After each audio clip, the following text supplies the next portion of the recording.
সম্মানিত মুসল্লিবৃন্দ, শয়তানের কর্মসূচি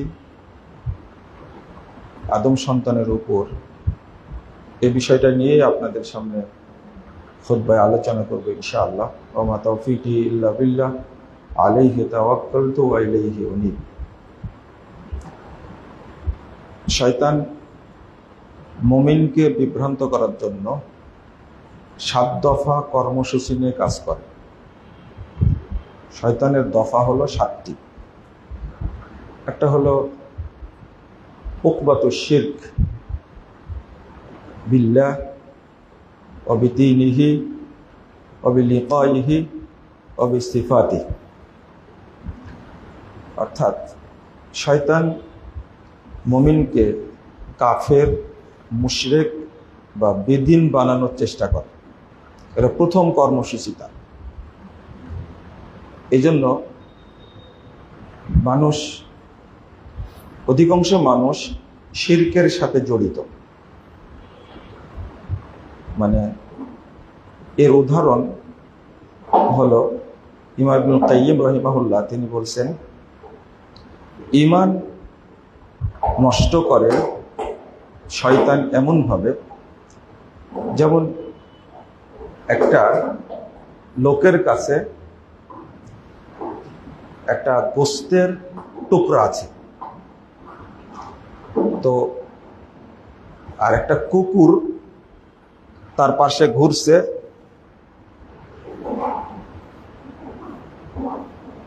যখনই ওই লোকটা বা ওই বাচ্চাটা যখনই একটু অমনোযোগী হবে, তখন কুকুর ওই টুকরাটা নিয়ে দৌড় দিবে। ঠিক মুমিন বান্দা যখন একটু আল্লাহর জিকির থেকে অমনোযোগী হয়, তখনই শয়তান ঈমানটা নিয়ে দৌড় দেয়। আর ঈমান এত ভদ্র, ঈমান এত স্পর্শকাতর, এত মর্যাদাবান, এত লজ্জাশীল যে সামান্য পাপ স্পর্শ করলেই ঈমান থাকে না। এই যে এখন যে আমরা বসে আছি, ছোট্ট উদাহরণ, মুস্তাদরাক হাকিমের মধ্যে আসছে, তিরমিজির মধ্যে এসেছে যে ইন্নাল্লাহা লা ইয়াকবালু দুআন মিন কলবিন গাফিলিন লাহি, আল্লাহ নিশ্চয় আল্লাহ অমনোযোগী উদাসীন অন্তরের ইবাদত দোয়া কবুল করেন না। মসজিদেই বসে আছি, কিন্তু ইমামের খুতবায় মনোযোগ নাই, শুধু এতটুকু, অন্য কোনো কারণ নাই, পাপী না সে, অন্য কোনো কারণ, মনোযোগ নাই। রাসূল সাল্লাল্লাহু আলাইহি ওয়াসাল্লাম বলছেন যে তার কোনো দোয়া ইবাদত আল্লাহ কবুল করবেন না। আপনি অমনোযোগী, মানে শয়তান আপনার ঈমান নিয়ে চলে গেছে। ঈমান নাই বলেই ইবাদতে আপনার মনোযোগ নেই। বুঝতে হবে শয়তান কি করেছে, ঈমান নিয়ে গেছে। এই ছোট্ট একটা বিষয়। আর একটা হাদিস আসছে তিরমিজির মধ্যে, রাসূল সাল্লাল্লাহু আলাইহি ওয়াসাল্লাম বলছেন আল হায়া ওয়াল ইলু শুবাতুম মিনাল ঈমান, লজ্জা এবং অল্প কথা এই ঈমানের লক্ষণ। ওয়াল বাযা ওয়াল বায়ান শুবাতুম মিনান নিফাক, অশ্রাব্য ভাষা যার মুখ থেকে বের হয়, খারাপ ভাষা, বুঝতে হবে তার মধ্যে নিফাক আছে কি নাই, ঈমান নাই। আর একটা হলো বেশি কথা বলা। অনেকে গর্ব করে বলে কথা একটু আমি বেশি বলি, কিন্তু সে মুনাফিক। রাসূল সাল্লাল্লাহু আলাইহি ওয়াসাল্লাম কি বলছেন, শুবাতুম মিনান নিফাক, মানে অল্প কথা বললে মুমিন, আর বেশি কথা বললে সে কি, মুনাফিক। মানে বেশি কথা বলে, এই জন্য ঈমান তার মধ্যে নেই, পালাই গেছে। তো বেশি কথা বলা খুব বেশি খারাপ কাজ, যে ঈমানের কাছে এটা খুবই খারাপ কাজ। না না, যে বেশি কথা বলে, যে মুখ দিয়ে অশ্রাব্য ভাষা বলে, তার মধ্যে কি থাকে না। আর এই অশ্রাব্য ভাষা বলে শয়তানের ওয়াসওয়াসা। এই বকবক করে একজন ব্যক্তি শয়তানের ওয়াসওয়াসা, যেন সে ঈমানটা কি করতে পারে, হরণ করতে পারে। বিষয়ে, তাই ঈমান থাকে না। রাসূল সাল্লাল্লাহু আলাইহি ওয়াসাল্লাম বলছেন, লা ইয়াজতামিআন আল ঈমান ওয়াল হাসাদ ফি কলবিল আবদ। যার অন্তরে হিংসা আছে তার অন্তরে ঈমান নাই, যার অন্তরে ঈমান আছে তার অন্তরে কি নেই? হিংসা। এই হিংসা কার পক্ষ থেকে? শয়তানের পক্ষ থেকে। শয়তান অন্তরে জন্ম দেয়। মানে প্রথম দফা কর্মসূচি, মুমিনের কি নষ্ট করে শয়তান? ঈমান নষ্ট করে, হয় কাফের বানায়, মুশরিক বানায়, বেদিন বানায়। কিন্তু আমরা বুঝতে চাই না। আরেকটা হলো লা ইয়াজতামিউ ফি কলবিল আবদ আশ-শুহ ওয়াল ঈমান। কৃপণতা এবং ঈমান কখনো এক অন্তরে জমা হয় না। কৃপণ ব্যক্তি মুমিন না, জটিল ব্যাপার। কৃপণ মানে মুনাফিক, তার ঈমানটা নষ্ট করে ফেলেছে। যদি এইগুলোই হয়, সাধারণ ঈমান খুব লজ্জাশীল। আরেকটা রাসূল সাল্লাল্লাহু আলাইহি ওয়াসাল্লাম বলেছেন, সহিহ 308 নম্বর হাদিস, বুখারীর মধ্যে এসেছে, যে ব্যক্তি পাপকে পরোয়া করে না ও হলো মুনাফিক। মানে আপনি চুরি করছেন তো করছেন, ডাকাতি করছেন তো করছেন, আত্মসাৎ করছেন তো করছেন, হারাম খাচ্ছেন, মহিলা বেপর্দা, কোনোদিন পর্দা করে না, এটা সে বড় মনে করে না, এই ব্যক্তির ঈমান নেই। রাসূলুল্লাহ সাল্লাল্লাহু আলাইহি ওয়াসাল্লাম বলছেন, মওকুফ সূত্রে ইবনে মাসউদ থেকে এসেছে, ইন্নাল মুমিনা ইয়ারা দুনুবাহু কান্নাহু কাইদুন তাহতা জাবালিন ইয়াখাফু আন ইয়াকা আলাইহি ওয়া ইন্নাল ফাজির ইয়ারা দুনুবাহু কাযুবাবিন মারআলাম। মুমিন ওই ব্যক্তি যে পাপকে মনে করে বিশাল পাহাড় আমার মাথার উপরে আছে, যে কোনো সময় এই পাহাড়টা পড়ে যাবে আমার উপরে, এইভাবেই পাপের কারণে আমি মুমিন ধ্বংস হয়ে যাব। আর যে ফাজের পাপিষ্ঠ মুনাফিক, যে সে পাপকে মনে করে দূর মাররা আলা আনফি, নাকের কাছ দিয়ে একটা মশা বা মাছি উড়ে গেলে এইভাবে ধাক্কা দেন। তো মুনাফিক যে, যার অন্তরে ঈমান নাই, সে পাপকে পরোয়াই করে না, অনর্গল করতেই থাকে, সে হলো মুনাফিক। এবার চিন্তা করুন তো, আমাদের কার অন্তরে ঈমান আছে? কার অন্তরে ঈমান আছে? রাসূলুল্লাহ সাল্লাল্লাহু আলাইহি ওয়াসাল্লাম বলছেন যে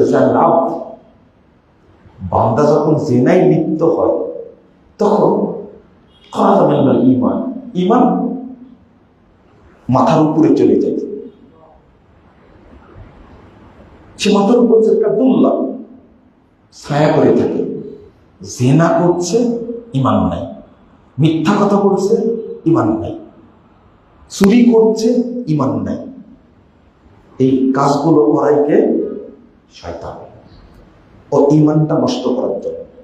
তাহলে প্রথম দফা কর্মসূচি হলো ঈমান নষ্ট করে শয়তান, মুমিনের ঈমান নষ্ট করে। এই শয়তানের খপ্পরে পড়া যাবে না, এটা খেয়াল রাখতে হবে। ও মুনাফিক বানানোর চেষ্টা করে, যে মুনাফিক তার অন্তরে তো ঈমান থাকে না। আর আমরা তো ভয় করি না নিফাককে। ওমর রাদিয়াল্লাহু আনহু ভয় করতেন। ইবনে আবি মুলাইকা রাহিমাহুল্লাহ তিনি বলছেন, আদরাকতু সাবিনা রাজুলান মিন আসহাবিন নবী সাল্লাল্লাহু আলাইহি ওয়াসাল্লাম 30 রাজুল। আমি 30 জন ব্যক্তিকে পেয়েছি, সহিহ বুখারীর মধ্যে এসেছে, যে কুল্লুহুম ইয়াখাফুন নিফাক আলা নাফসি। সাহাবীরা নিফাককে ভয় পেতেন। ওমর রাদিয়াল্লাহু আনহু তিনি ভয় পেতেন নিফাক। ওমর দ্বিতীয় খলিফা, যার জন্য জান্নাতে ঘর রেডি। রাসূল সাল্লাল্লাহু আলাইহি ওয়াসাল্লাম একদিন বলছেন, ওমর কাকে বলে? বলছেন যে রাসূল সাল্লাল্লাহু আলাইহি ওয়াসাল্লাম বলছেন, রাআইতুন ফিল জান্নাহ, আমি জান্নাতে আমাকে একদিন দেখলাম, ফারাইতু কসরুম মুরাক্কাবা মুশরিকুন বিল যাহাব। আমি জান্নাতে এত বড় একটা প্রাসাদ দেখলাম, প্রাসাদটা চতুর চতুর্দিকে দিগন্ত জুড়ে আছে, এর উত্তর দক্ষিণ পূর্ব পশ্চিম কিছুই বোঝা যায় না, এত বড় প্রাসাদ। পুরো প্রাসাদটাই তৈরি করা আছে স্বর্ণ দিয়ে। এই প্রাসাদের পাশ দিয়ে লেক আছে, পানির ধার। আমি জিজ্ঞেস এই এটা কার জন্য তৈরি করেছে বলো তো? আরবি একজন ব্যক্তির জন্য তৈরি করেছে। আরবি, আমি তো আরবি, তুমি বলো কার জন্য তৈরি করেছে? তো কুরাইশ, ওই ব্যক্তি কুরাইশ বংশে। আনা কুরাইশ, আরে আমি তো কুরাইশ, তুই বলো কার জন্য তৈরি করা হয়েছে? তো মহিলা বলছে, উত্তর দিচ্ছে, রাসূল সাল্লাল্লাহু আলাইহি ওয়াসাল্লাম মন থেকে চাচ্ছেন বলুক এই প্রাসাদটা মুহাম্মাদের। এর আগের হাদিসে আসছে, ইন্নী যানানতু আন্নাহা তাকুল লিরাজুলিন শাবিন ওয়া আনা। আমি খালি ধারণা করছি মহিলা বলবে এই প্রাসাদটা একজন যুবকের, সেই যুবক হব আমি মুহাম্মদ। এরপরে আবার জিজ্ঞেস করতে, লিমান হাজার পাশে, আরে কুরাইশি তো আমিও, বলো কার জন্য তৈরি করেছে? মিন উম্মতি মুহাম্মদ সাল্লাল্লাহু আলাইহি ওয়াসাল্লাম। বলছে এটা মুহাম্মাদের উম্মতের একজন। বলছে আনা মুহাম্মাদুল লিমান হাযাল কাসর, তুমি বুঝো না আমি তো নিজেই মুহাম্মদ। তখন মহিলা বলছেন, ওয়া মিন উম্মতি মুহাম্মদ সাল্লাল্লাহু আলাইহি ওয়াসাল্লাম ওমর ইবনে খাত্তাব। তোমার জন্য না, এটা ওমর ইবনে খাত্তাবের জন্য তৈরি করা হয়েছে। রাসূল সাল্লাল্লাহু আলাইহি ওয়াসাল্লাম চাইলেন যে ঘরটা দেখবেন, এই প্রাসাদটা দেখবেন। ফাযাকারতু গায়রাতাক, এই বক্তব্য দিচ্ছেন ওমর রাদিয়াল্লাহু আনহুর কাছেই। ফাযাকারতু গায়রাতাক, ওমর তোমার ব্যক্তিত্ব আমার স্মরণ হয়ে গেছে। তখন দাঁড়িয়ে গেলাম, আর ঘরটা দেখা হলো না। ওমর রাদিয়াল্লাহু আনহু ওমর রাদিয়াল্লাহু আনহু কাঁদতে লাগলেন, বলছেন, রাসূলুল্লাহ, আপনার কাছে আমার কোনো ব্যক্তিত্ব আছে, আপনি দেখলেন না কেন? সেই ওমর রাদিয়াল্লাহু আনহু তিনি যখন শুনলেন যে হুযায়ফা রাদিয়াল্লাহু আনহুর কাছে আল্লাহ রাসূলের মুনাফিকদের তালিকা দিয়ে গেছেন, হয় 13 জন বা 15 জন। কতজন? 13 জন বা 15 জন চলে গেছে। শোনার পরে চলে গেছে, হুযায়ফা দেখো তো, শুনলাম তোমার কাছে নাকি গোপনে একটা তালিকা দিয়েছেন মুনাফিকদের, ওই তালিকায় আমার নাম আছে কিনা? হুযায়ফা শুধু হাসেন, বলেন। আবার একদিন গেছেন, কই হুযায়ফা তুমি তো বললে না? আচ্ছা 15 জনের তালিকা দেখতে কি 15 মাস লাগবে?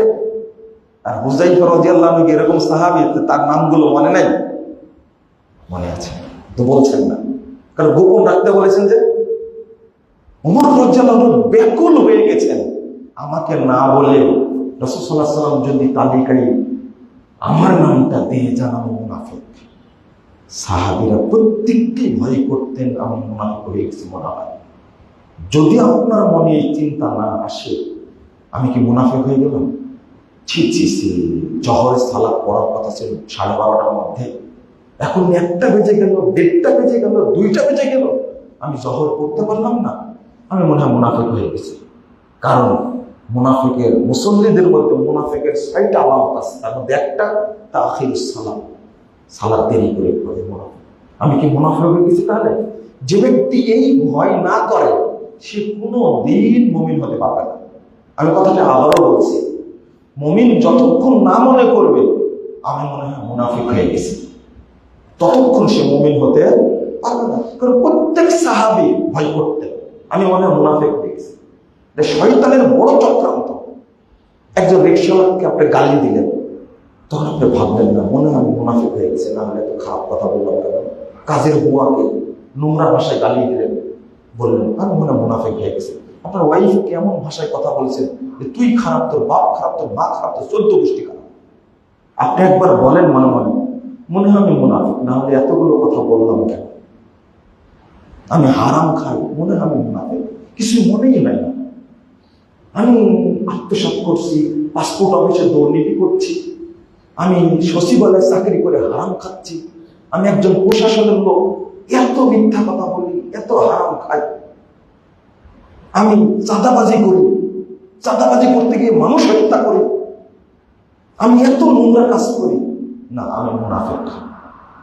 একটু চিন্তা যদি করেন, ওমর রাদিয়াল্লাহু আনহু একদিন এক জানাজায় গেছেন, এক সাহাবী মারা গেছেন। একটু খেয়াল করেন কথাটা, এক সাহাবী মারা গেছেন, ওই জানাজায় খলিফাতুল মুমিনিন ওমর উপস্থিত রাদিয়াল্লাহু আনহু, ওই জানাজায় উপস্থিত হুযায়ফা রাদিয়াল্লাহু আনহু। খেয়াল করেন তো, হুযায়ফা রাদিয়াল্লাহু আনহু ওমর রাদিয়াল্লাহু আনহুর কাছে এসে কানে কানে বলছেন, ইন্নাহু মিনহুম, ইন্নাহু মিনহুম। কানে বলছেন, ওই তালিকার মধ্যে এই একজন। বুঝেন মনে কথাটা, তাই না? ওই তালিকার মধ্যে একজন। আপনি মুনাফিক বুঝবেন কি করে? যে ব্যক্তির জানাজায় হাজির হয়েছেন খলিফাতুল মুমিনিন, যে জানাজায় হাজির হয়েছেন হাজার হাজার সাহাবী, যে জানাজায় হাজির হয়েছেন স্বয়ং হুযায়ফা, তিনি জানছেন এ মুনাফিক, তবু হাজির হয়েছেন। তাহলে কত ব্যক্তিত্ব সম্পন্ন ব্যক্তি, অথচ সে কি মুনাফিক। তাহলে আমি আপনি কি নিজেকে মুমিন মনে করি? মানে আমি মনে হয় বুঝাতে পারলাম না। কত ভারী ব্যক্তি, কত মর্যাদাবান ব্যক্তি, যার জানাজায় শরীক হয়েছেন কে? ওমর খলিফা। যার জানাজায় বড় বড় সাহাবী উপস্থিত হয়েছেন, যার জানাজায় উপস্থিত স্বয়ং হুযায়ফা। হুযায়ফা ভাবছেন মুনাফিক আমি জানি, কিন্তু জানাজায় না গেলে, এত বড় একজন সাহাবীর জানাজায় না গেলে আমার ইজ্জত থাকবে না। তাও গেছেন জানাজায়। ইন্নাহু মিনহুম, এই কিন্তু তাদের অন্তর্ভুক্ত। ঘটনা কি জানেন? সে মুনাফিকের অন্তর্ভুক্ত, এটা ওমর রাদিয়াল্লাহু আনহুর বড় কথা না। তিনি বলছেন, নাশাতুকা, শোনো হুযায়ফা, আজকে তোমাকে আল্লাহ কসম দিয়ে বলেছে আমিনহুম। আরে আমি কি তার মধ্যে কিনা? ও যে মুনাফিক, এটা নিয়ে ওমর রাদিয়াল্লাহু আনহুর কোনো চিন্তা নেই। তিনি বলছেন আল্লাহ কসম দিয়ে বলেছে আনা মিনহুম, আজকে তোমাকে বলতেই হবে আমি কি তাদের অন্তর্ভুক্ত কিনা। দেখেন আল্লাহ, ওমর রাদিয়াল্লাহু আনহু, আমি অন্তর্ভুক্ত কিনা। যাকে দেখে শয়তান পালাতো, যে রাস্তায় ওমর চলে সেই রাস্তায় শয়তান চলতো না, অথচ সেই ওমর রাদিয়াল্লাহু আনহু মুনাফিক নিফাককে ভয় করছেন। তখন মুস্কি হাসি হুযায়ফা বলছেন, লা আনতা মিনহুম, আপনি তাদের অন্তর্ভুক্ত নন। যেহেতু একটা প্রকাশ করে দিয়েছেন হুযায়ফা, এবার ওমরেরটাও কি করে দিলেন? প্রকাশ করে দিলেন। সুবহানাল্লাহ ওয়া বিহামদিহি। এত ভয় করতেন নিফাককে। আর আমরা মুনাফিককে ভয় করি না, নিফাককে ভয় করি না। আল্লাহ যেন আমাদেরকে বোঝার তৌফিক দান করেন। আল্লাহ যেন আমাদের মুনাফিকদের এই অবস্থা থেকে মুক্তি দান করেন। আমাদের অন্তরে যেন নিফাকের কোনো আলামত না থাকে, বলুন না আমিন। 2 নম্বর কর্মসূচি, এটা ব্যাপক আলোচনা, কিন্তু খুতবায় এত আলোচনা করা যায় না। 2 নম্বর, ওকবাতুল বিদআহ, শয়তান বেদাত করায়। কি করায়? তাহলে 1 নম্বরটা বললাম কি, শয়তান মুশরিক কাফের মুনাফিক বানায়। 2 নম্বরটা হলো যখন ও কাফের বানাতে পারে না, মুনাফিক বানাতে পারে না, মুশরিক বানাতে পারে না, তখন তার সামনে সুন্দর সুন্দর আমল পেশ করে। আর যত বেদাত এর আবিষ্কারক কিন্তু ইবলিস শয়তান।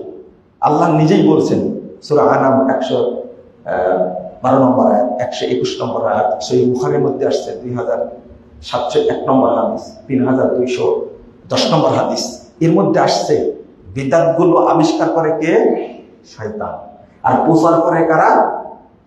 শয়তানের এজেন্ট আছে, শায়াতিনুল ইনসি ওয়াল জিন।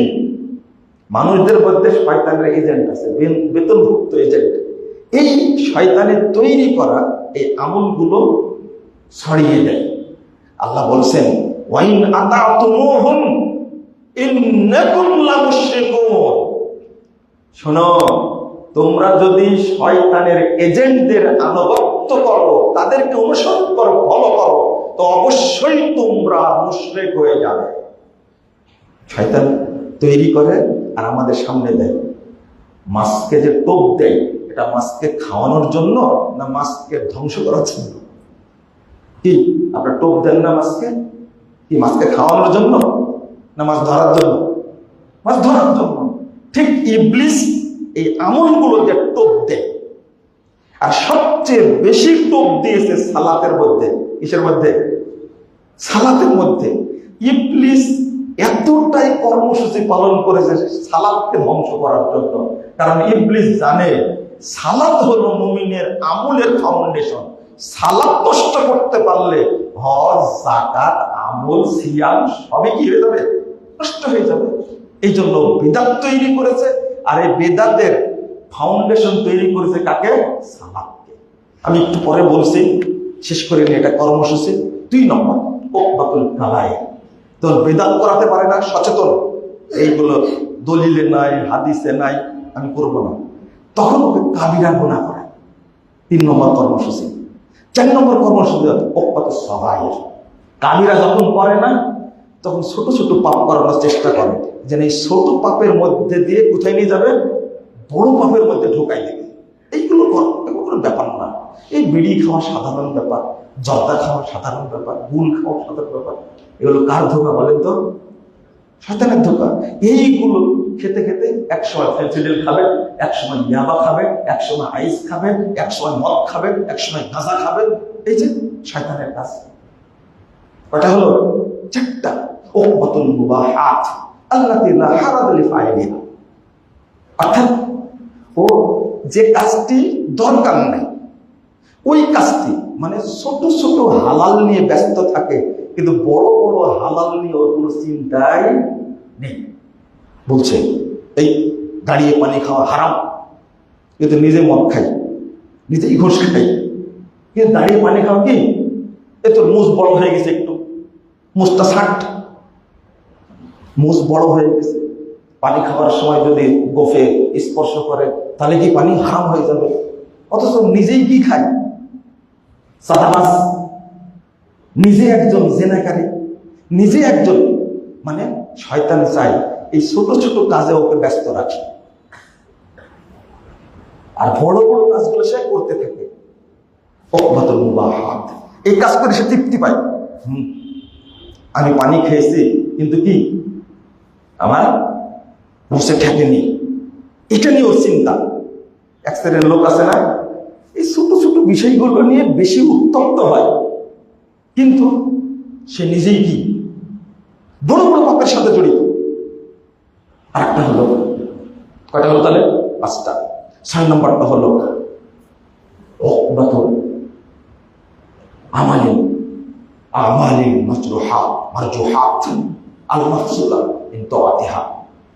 শয়তানের আরেকটা কাজ হলো ওই ছোট ছোট আমল নিয়ে ব্যস্ত থাকবে, কিন্তু বড় বড় আমল নিয়ে তার কোনো চিন্তা থাকবে না। শয়তানের কাজ এটা। কি কাজ করবে?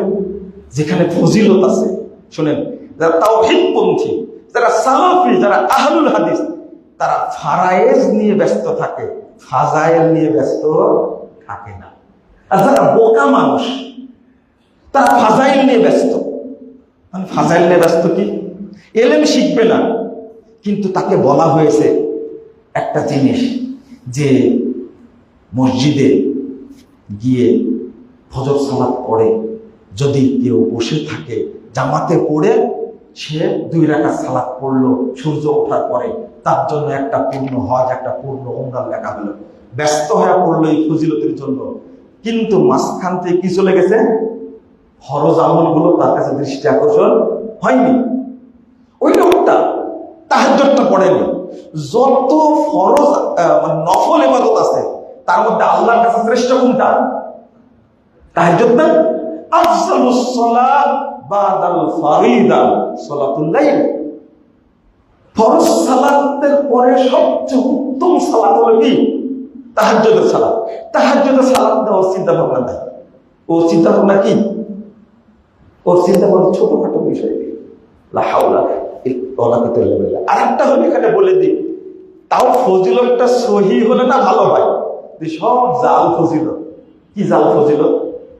যে একবার সুবহানাল্লাহ বললে 49 কোটি নেকি হয়, অথচ মিথ্যা কথা এটা। রাসূল সাল্লাল্লাহু আলাইহি ওয়াসাল্লাম বলছেন, কেউ যদি সুবহানাল্লাহ একবার বলে তাহলে ওই ব্যক্তি এত নেকি পাবে, 7টি আসমানে যত জায়গা আছে, 7টি জমিনে যত জায়গা আছে, আল্লাহ সমস্ত জায়গা নেকিতে পূর্ণ করে দেবে। সহিহ মুসলিমের হাদিস। কিন্তু বলছে সুবহানাল্লাহ বলে কত নেকি হয়? 49 কোটি। তো 49 কোটি নেকি দিলে আপনার বংশাল ভরবে? এটা মিথ্যা কথা। আর কত যে ফজিলত মিথ্যা কথা আছে, আপনাকে কোনটা বলবো? কেউ যদি দাওয়াতি কাজে 1 টাকা দান করে, তার জন্য 90 বছরের পাপ ক্ষমা হয়ে যাবে। মিথ্যা কথা। যে ব্যক্তি জুমার দিনে আসর পরে 80 বার দরুদ পড়বে বা 40 বার দরুদ পড়বে, তার 80 বছরের পাপ ক্ষমা হয়ে যাবে। মিথ্যা কথা। তাহলে এইগুলো কাজে লাগা রাখছে কে? কে কাজে রাখছে? শয়তান। 3 নম্বরটা হলো উকবাতু তাসলিতি জুনুদিহি আলাইহি। যখন কোনোটাতে পারে না, তখন ইবলিস তার সমস্ত বাহিনীকে ওর উপরে লেলিয়ে দেয়। 7 নম্বর কর্মসূচি, যখন পারে না, ওর যত বাহিনী আছে সবগুলো লেলিয়ে দেয় মুমিনের উপরে, যে একে তোরা ধ্বংস করা, সবাই লেগে যা তার উপরে। লা হাওলা ওয়ালা কুওয়াতা ইল্লা বিল্লাহ। এটা হলো শয়তানের কর্মসূচি। আমি যেটা বলতে চেয়েছিলাম যে শয়তান সবচেয়ে বেশি ভূমিকা পালন করে কোন জায়গায়? কোন জায়গায়? সালাতের ক্ষেত্রে। কারণ দেখেন, আল্লাহু আকবার, আপনাকে কিভাবে বলি, রাসূলুল্লাহ সাল্লাল্লাহু আলাইহি ওয়াসাল্লাম বলছেন যে আল্লাহ রাব্বুল আলামিন বলছেন শয়তান তার আমলগুলোকে সুন্দর করে উপস্থাপন করে। সুন্দর করে। যেমন শয়তানের উপস্থাপনা ধোঁকা দেওয়ার জন্য একজন বক্তা বলছে, যে ব্যক্তি স্ত্রীর নিচের ঠোঁটে চুমু দেয়, আল্লাহ তাকে একটা কবুল উমরা নেকি দেয়। সুবহানাল্লাহ বললেন না? কিন্তু এটা একটা টাটকা মিথ্যা কথা। কিন্তু এখানে আপনারাও খুশি, মহিলারাও খুশি, বক্তা হাদিয়া পেয়ে সেও খুশি। মজার ব্যাপার। কিন্তু শয়তান এটা এমন ভাবে উপস্থাপন করেছে, কেউ যদি স্ত্রীর হাত ধরে কোনো স্বামী, তাহলে স্বামীর যত পাপ আছে সব ক্ষমা হয়ে যায়। স্ত্রী যদি স্বামীর দিকে একবার তাকায়, তাহলে স্ত্রীর যত পাপ আছে সবই আল্লাহ ক্ষমা করে দেয়। কথা কিন্তু মজার মজার কথা, কিন্তু কথাগুলো কার? শয়তান। আল্লাহ বলছেন সূরা মুহাম্মাদের মধ্যে,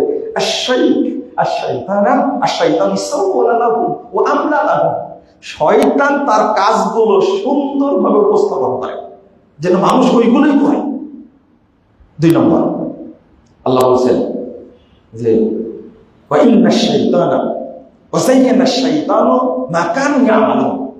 শয়তান তার লোকেরা, তার শয়তানের আসর যারা পেয়েছে, তারা যে কাজগুলো করে সেইগুলোকে সুন্দরভাবে উপস্থাপন করে। এবং সালাতের মধ্যে কাজগুলো শয়তান এমন ভাবে উপস্থাপন করেছে, আপনারা কোনটা বেদাত কোনটা শিরক ভাবতেই পারেননি। ফরজ সালাতের পরে মুনাজাত যখন করছে হুজুর, তখন সবাই একবারে বিমোহিত হয়ে গেছে। হুজুর কিছুই বলে, নতুন ভাষণ যেটা, হুজুর কিছুই বলে না, শুধু মুফতাদিরা কি বলে? আমিন আমিন আল্লাহুম্মা আমিন করতেই আছে। কত মজাদার জিনিস। এজন্য শেখ আলিমউদ্দিন নদিয়াবি রাহিমাহুল্লাহ তিনি বলছেন, এটা একটা মিষ্টি বেদা। এত সুন্দর নাম দিয়েছেন, এটা একটা মিষ্টি বেদা। একটা মানে ইবলিস সুন্দর করে উপস্থাপন করেছে, করে এটা।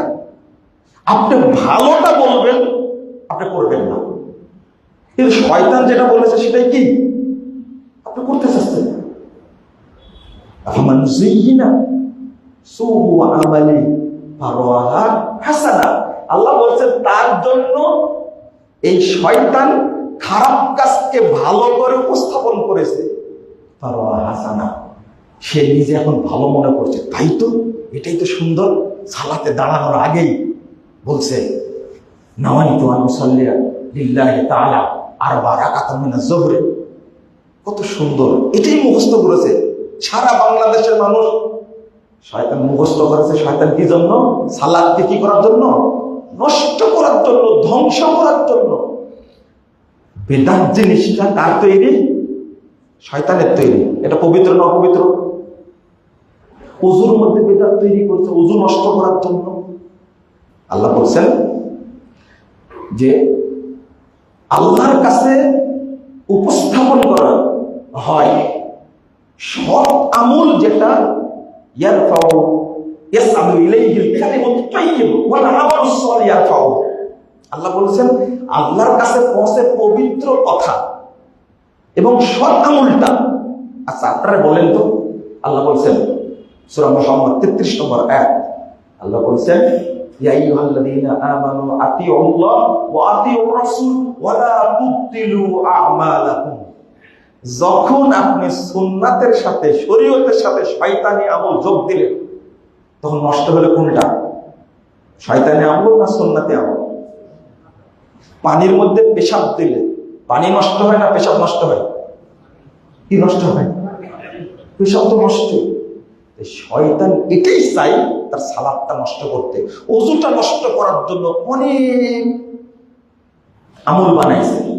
আর আমরা মনে করছি খুব ভালো খাবার। শুটকির সাথে যখন বিষ মিশায়া আপনি ইঁদুরকে খেতে দেন, আসলে শুটকি খাওয়ানোর উদ্দেশ্য না ইঁদুর মারার উদ্দেশ্য? ইঁদুর মারার উদ্দেশ্য না। ঠিক শয়তান আমাদেরকে শুটকি দিয়েছে, এগুলো খা, খুব মজাদার আমলগুলো। সহিহ হাদিসের আমলটা আপনি মানতে চান না। মুহাম্মদ রাসূলুল্লাহ সাল্লাল্লাহু আলাইহি ওয়াসাল্লাম এমন ভাবে বর্ণনা করছেন আযান থেকে নিয়ে সালাম পর্যন্ত, আযানের আগে থেকে। আমি হাদিসগুলো শুধু বলি, ইবাদত করতে গেলে সময় লেগে যাবে। 1 নম্বর, আমাকে শেখ বলছেন আমরা একটাই শেষ করি, আপনার জন্য 5-10 মিনিট বেশি করে দেব। আমার তো নিবলা টাইম, অল্প টাইম, আমি আপনাদের একটু বিরক্ত করবো। মুহাম্মদ রাসূলুল্লাহ সাল্লাল্লাহু আলাইহি ওয়াসাল্লাম তিনি বলছেন যখন ঘুমিয়ে থাকে, দেখেন শয়তান পিছন লাগছে কি করে, তখন মাথায় 3টা গিট দেয় এবং গা টিপতে থাকে, বলতে থাকে লাইলাম তাবিলান ফাকুত, লাইলাম তাবিলান ফাকুত। গা টিপি আর বলে ঘুমা ঘুমা, রাত অনেক বড় অনেক বড়, মানে ফজর কাজা করাবে। খেয়াল করেছেন আপনি? রাসূল সাল্লাল্লাহু আলাইহি ওয়াসাল্লাম বলছেন যে এক সাহাবী বলছেন তো আজকে ফজর উঠতে পারেন, ফাকাত আসবাহা, সকাল করে ফেলেছে। বলতে বালা শাইতানু ফি উযুলাইহি, শয়তানের 2 কানে মুতে দিয়েছে। আপনি ফজর পড়তে উঠতে পারেননি, তাহলে কে মুতেছে? 2 কানে মুতে শয়তান পেশাব করে আর গাল দিয়ে কি বেরিয়ে আসে। খেয়াল করছেন আপনি কোনোদিন? 2 কানে পেশাব করে কেন? ওর কান আজান শুনতে পাইনি। রাসূল সাল্লাল্লাহু আলাইহি ওয়াসাল্লাম বলছেন আজান দেওয়া শুরু করে শয়তান সব মসজিদে আশ্রয় নেয়। আজান দিলে শয়তান এত জোরে দৌড় দেয়, শয়তান মানে বায়ু ছাড়তে ছাড়তে দৌড় দেয়, ওর কানে যেন আজান না যায়। আবার যখন একামত দেয় আবার ফিরে আসে, একামত যখন দেয় তখন আবার দৌড় দেয় শয়তান, একামত শেষ হয় আবার আসে, অন্তরে ফটকা যায়। রাসূল সাল্লাল্লাহু আলাইহি ওয়াসাল্লামকে এক সাহাবী তো আয়েশা রাদিয়াল্লাহু আনহা বলছেন কদ হালা বাইনি ওয়া বাইনা সালাতি ওয়া কিরাত, শয়তান আমার সালাতের মধ্যে কিরাতের মধ্যে খুব ডিস্টার্ব করছে। তখন আল্লাহ রাসূল বলছেন মুসল্লিদের জন্য একটা শয়তান নির্ধারণ করা আছে, তার নাম হলো খিনজাব বা খানজাব, খিনজিব, সব এবারতে আসছে, এর নাম হলো খিনজিব। ও সব সময় মানুষের শয়তান কি করে? শয়তান সালাত নষ্ট করে। আপনি কি বলবেন? শয়তান এতটাই ব্যস্ত সালাতকে নষ্ট করা, কিন্তু বান্দা আমরা বুঝি না। কারণ হলো রাসূল সাল্লাল্লাহু আলাইহি ওয়াসাল্লাম বলেছেন আউয়ালু মা ইউসালুল আবদু ইউহাসাবু বিহি সালাত, কিয়ামতের দিন প্রথম হিসাব নেওয়া হবে সালাতের। ভাই কবিলা মিনহু কবিলা সাইয়্যিদু আমালি, যদি সালাত কবুল হয়ে যায় তাহলে অটো সমস্ত আমলকে আল্লাহ কবুল করে, অটো কবুল হয়ে যাবে। হজ্জের হিসাব হবে না, যাকাতের হিসাব হবে না, সিয়ামের হিসাব হবে না। অতএব সালাত যদি কবুল হয়ে যায় আমার অন্য আমলের কোনো চিন্তা নাই। সালাত বাতিল হয়ে গেলে কিয়ামতের মাঠে সমস্ত আমল কি হয়ে যাবে? বাতিল হয়ে যাবে, অটো বাতিল হয়ে যাবে। এই জন্য ইবলিস শয়তান সালাতের পিছনে বেশি লাগে। এই জন্য বাংলাদেশে যে সালাত হচ্ছে, এই সালাত হলো অধিকাংশ সালাত যারা পড়ে এরা হলো জাল সালাত। এটা বুঝেছিলেন 2013 সালে আল্লামা দেলোয়ার হোসেন সাঈদী, আমাদের একটা বই আছে জাল হাদিসের কবলে রাসূল সাল্লাল্লাহু আলাইহি ওয়াসাল্লাম সালাত, এই বইটা তাকে জেলখানায় কে দিয়েছে? তিনি 3 বার পড়ে বাংলাদেশের সালাত নিয়ে আমার কাছে 9 পৃষ্ঠার একটা পত্র লিখেছিলেন। পত্রে শিরোনাম দিয়েছিলেন, ভুল সংশোধনে সফলতা আছে, ব্যর্থতা নেই, লজ্জারও কিছু নেই। 2014 সালের 7 নভেম্বর আমি গ্রেফতার হয়ে গেলাম। তার সাথে 3 মাস 22 দিন থাকলাম একসঙ্গে। তিনি আলোচনা করলেন, একসঙ্গে সালাত আদায় করতাম, কত মজা লাগতো। তিনি আগে সালাত আদায় করতেন একভাবে, আর পরে বুকের উপরে হাত বেঁধে অফুলেদান করে তিনি সালাত আদায় করছেন আমার সাথে। আলহামদুলিল্লাহ, আল্লাহ তাকে জান্নাতুল ফেরদাউস দান করুন, আমিন। তিনি বলেছিলেন, ওয়াদা করেছিলেন, বাবা প্রথম যে প্রোগ্রামটা হবে, আমি যদি মঞ্চে উঠবো জেলখানা বের হওয়ার পরে, সেই মঞ্চে তুমি আর আমি থাকবো। আমি নিজে ঘোষণা করব, বাংলাদেশে যে সালাত চলছে, এই সালাত অধিকাংশ মানুষের জাল সালাত, সহিহ হাদিসের আলোকে চলে না। সেই সালাতটা আপনারা বাদ দিয়ে রাসূলের তরিকায় সালাত আদায় করুন, এটা ঘোষণা করবো আমি। আল্লাহ তাকে সুযোগ দেননি, হয়তো সেটাই ভালো মনে করেছেন। আমি অনুরোধ করব, বাংলাদেশের যারা আমরা মুসল্লি, তারা যেন সালাত সঠিকভাবে আদায় করার জন্য যত্নবান হই। আল্লাহ আমাদের তৌফিক দান করুন, আমিন। বারাকাল্লাহু ফিকুম ওয়া জাযাকুমুল্লাহু খাইরান।